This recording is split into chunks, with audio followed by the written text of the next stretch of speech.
Focus. Ideate. Innovate. Enable.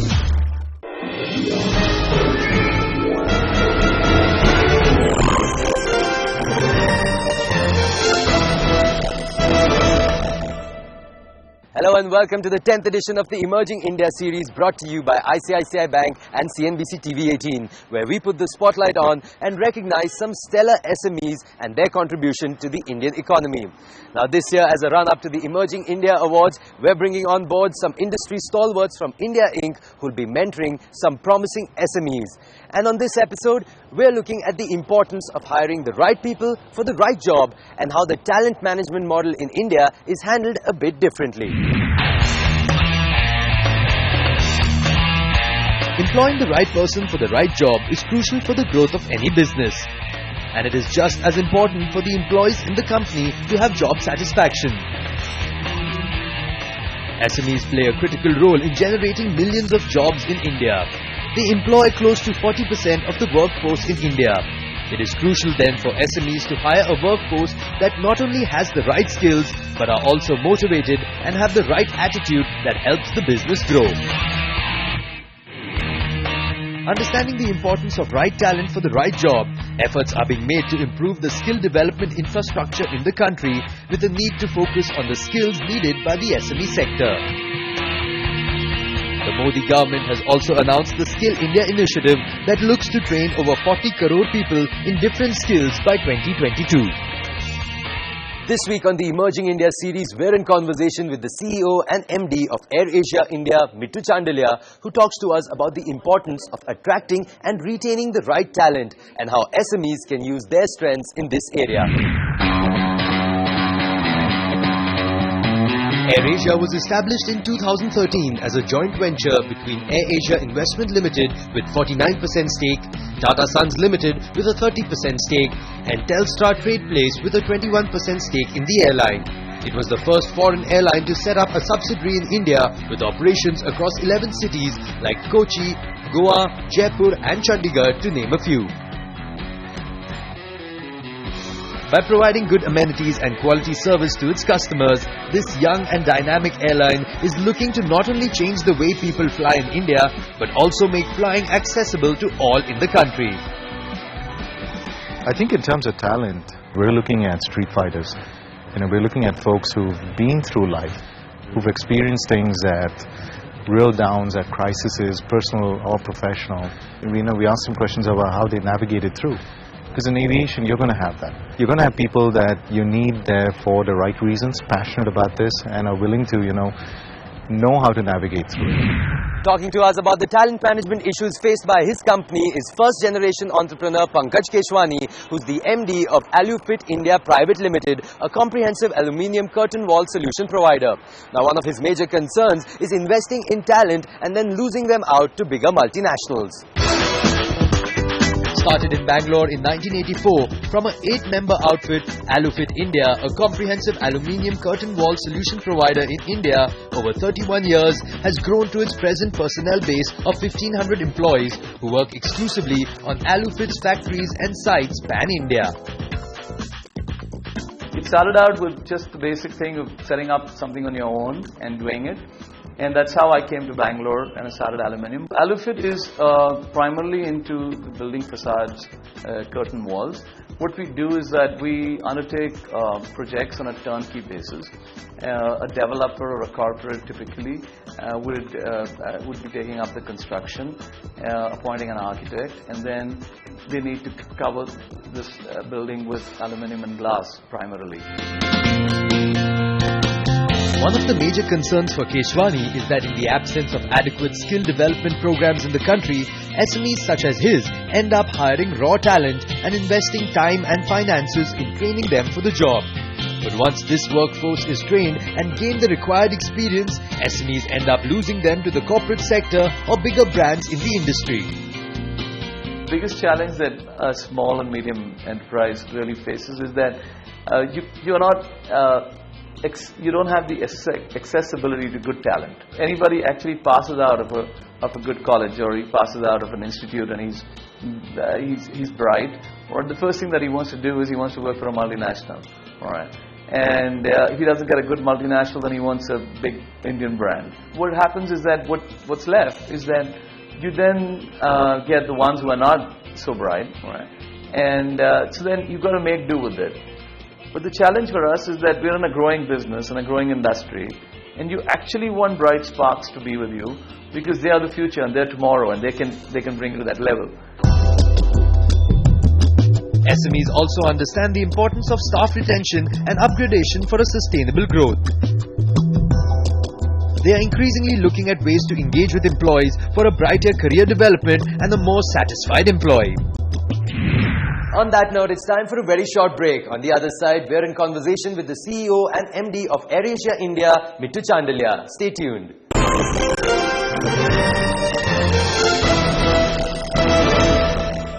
Welcome back to the 10th Emerging India series. I'm now in conversation with the MD and CEO of AirAsia India, Mittu Chandilya.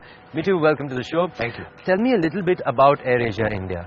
You know, I always think about AirAsia India as a dream, you know, and it's a dream because it harnesses dreams of, you know, now 600 people who've all come together.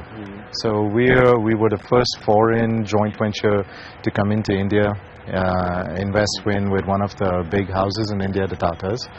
I was the first employee here, and you know, I've seen it grow to what it is. But look, as an airline, we're young, we're dynamic, we make quick decisions.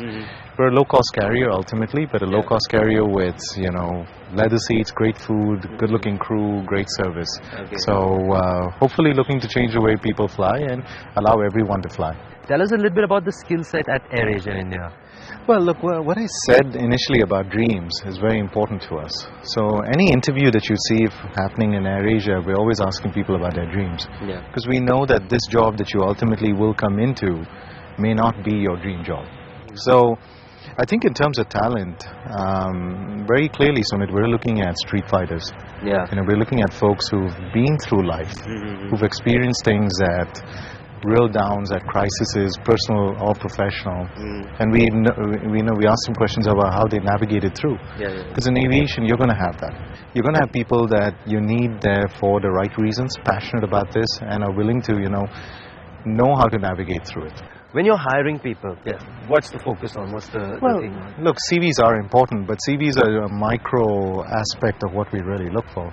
So in terms of CVs, we're just really looking for, have they got an education? And it's not necessary for all our roles, but what have they done since that? So I'm more interested in what clubs have they been part of? You know, what sports have they played? Because I want competitors. You know, if you're an athlete, you're a competitor and you want to do better. But I think it's a lot more about the interview itself. Our interviews are very dynamic. Our interviews are very much about, you know, we ask crazy questions. We really test candidates on how they react to some of those questions and how quickly they think on their feet. You know, I think a lot of it has to do with the person's personality, their passion, why they really want this job, why do they want to join AirAsia. It's not, I don't want them just looking for a job and then coming here, because we want them for the right reasons.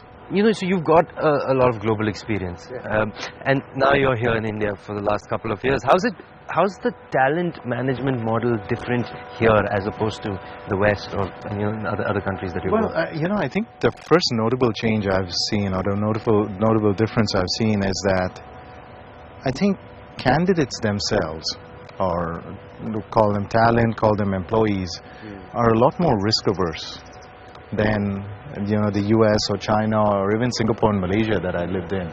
I think they have so much of pressure about, you know, making money for the family, the son being a good son, you know, they're just getting married, they want to start, you know, family. So while they have dreams, they're not willing to strive for them. And what I mean is coming in jobs and doing the best that you can, knowing that you may be going against a grain of thought, you may be going against, you know, what conventional thinking is. Let's go back down your career a bit. So there was this time when you were in Colorado. You had to shut down a plant in Colorado, move it to Mexico.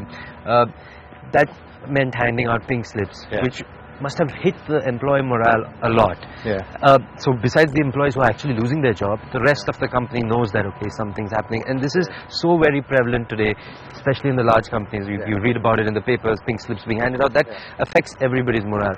What do people out there who are business owners, who are leaders, who are managers, do to keep that morale up? And I mean, these are some hard decisions that need to be taken for whatever reasons. Yeah. But how should they, hold the fort?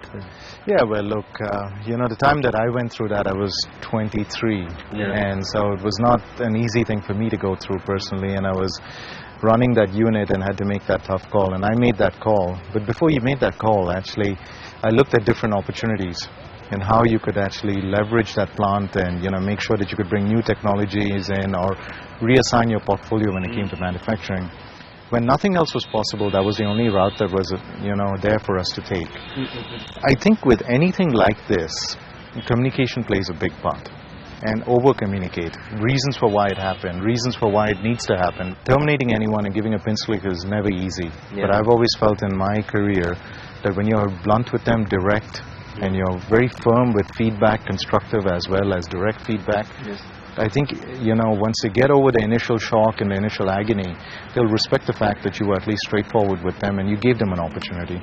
Let's talk SME specific now. So when SMEs are out there, of course, the way they run things are different from what large corporations do it. When we talk about hiring the right talent for them, how can they ensure that, the right person is hired for the right job? Because it's never easy, and it's not just a plain vanilla interview that should be done. They need to get more deeper. It's a fine line that they need to walk on. How do you advise them? Well, I actually think SMEs have a significant advantage. What they have is their flexibility. They're nimble, can make decisions quickly. You have a connect with the owner, founder, manager, which is much more direct. They don't have to go to hurdles and hurdles of, red tape or, organizational bureaucracy that you got to go through. Those are benefits and strengths that they have. I think for SMEs, when they look at hiring people, and it's very similar to most startups, hire more on EQ as opposed to IQ. Go for the IQ. You've got to have a base level of what you need. But hire on EQ. Why do they want this job? What can they do now? What can they do 5 years from now? What can they do 10 years from now? And make sure you invest in training. Let's talk about leadership and succession planning. That's one thing that is really key for SMEs. In India especially, a lot of SMEs are family-owned businesses where it's assumed that, okay, somebody from the owner's, founder's family, son, daughter, or like relative son, daughter will take over.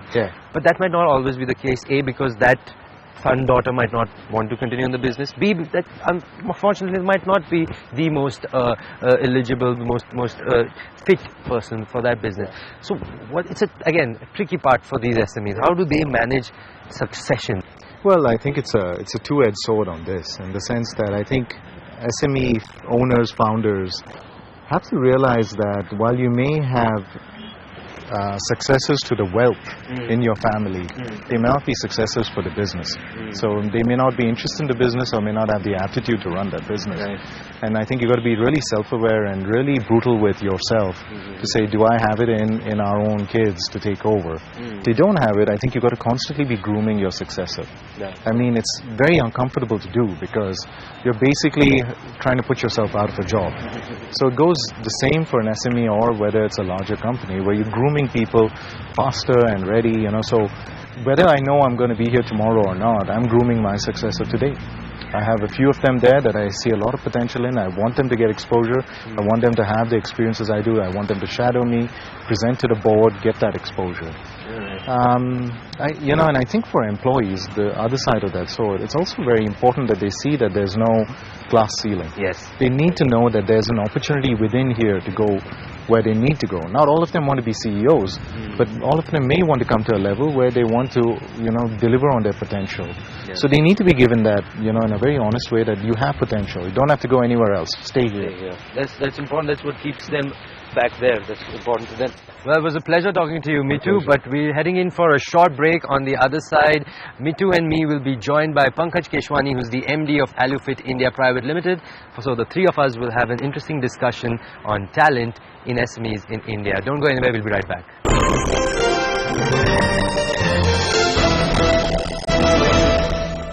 Welcome back to the 10th edition of the Emerging India series, and I'm now in conversation with Mittu Chandilya and Pankaj Keshwani. Welcome, gentlemen. Mr. Keshwani, earlier we were talking about SMEs and hiring talent. If you could elaborate some more on the concerns that you are seeing in your business about with hiring talent. Primary problem that a SME faces is that we are not like a large corporation or a large multinational. So the challenges that we face so that you're not able to recruit good talent when they come out of colleges.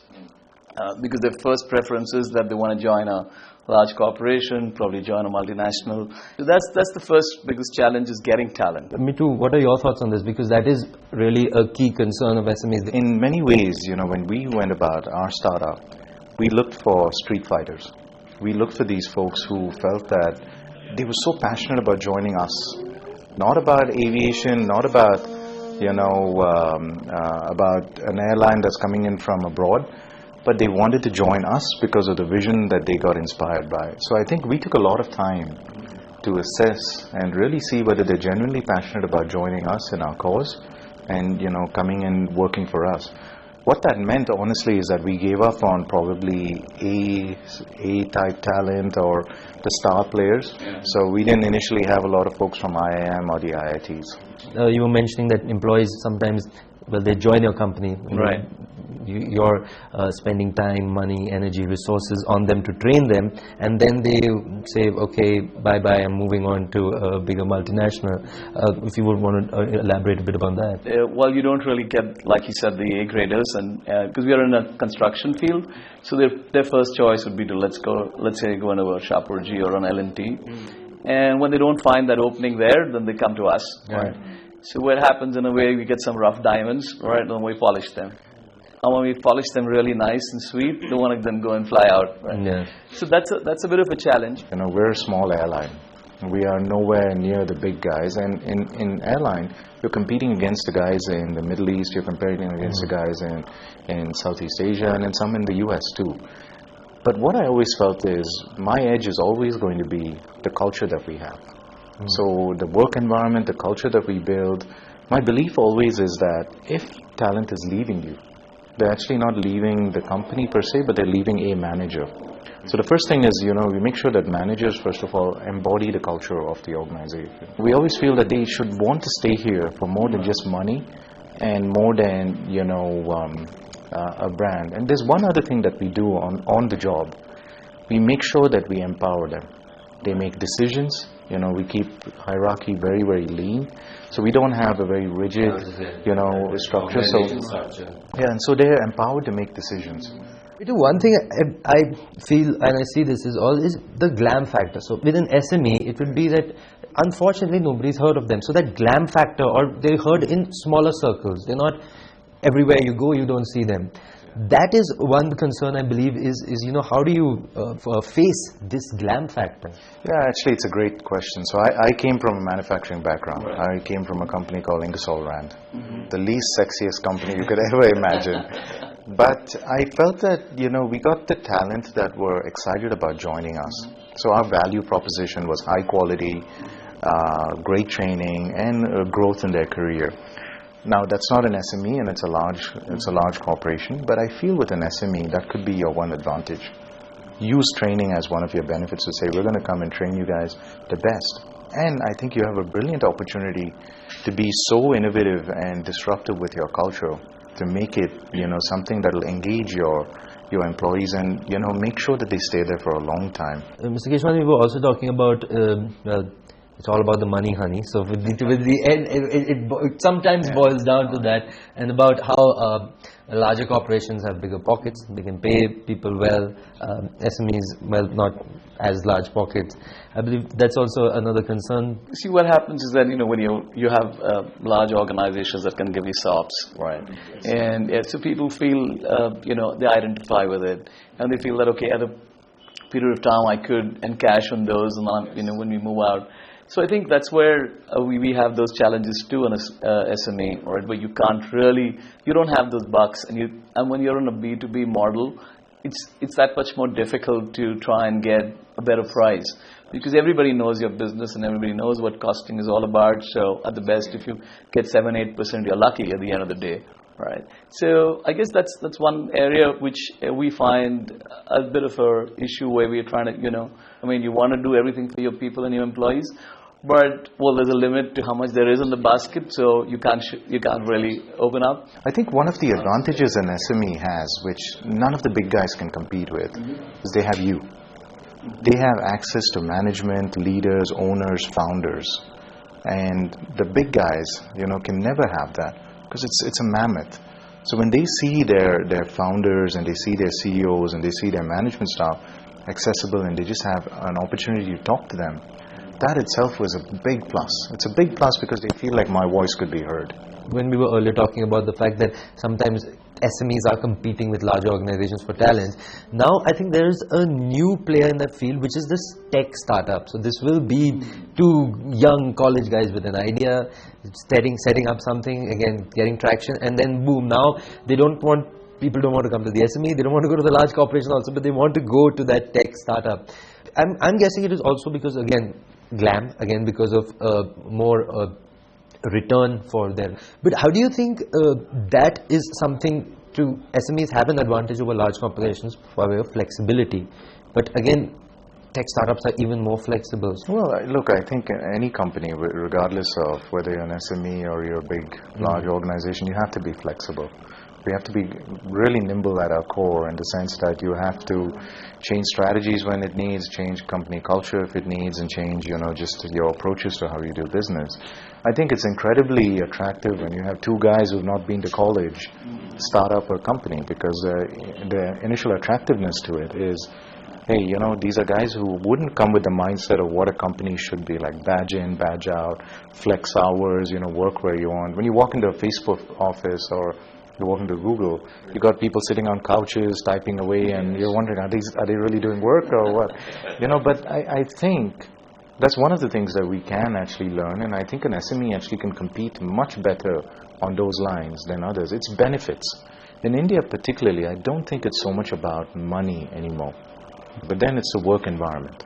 And as an SME, you have a brilliant opportunity, and I'm sure you do it already, where you connect with them, their families, make sure that if somebody needs benefits or they need time off, health, that you have an ability to be a family. Well, that's just about all the time that we have on the show. Thank you so much, Mittu, for coming on board. Thank you so much, Mr. Keshwani here. Thank you so much for watching us, but stay tuned to the channel as we'll continue the Emerging India series. From the entire team, many thanks for watching.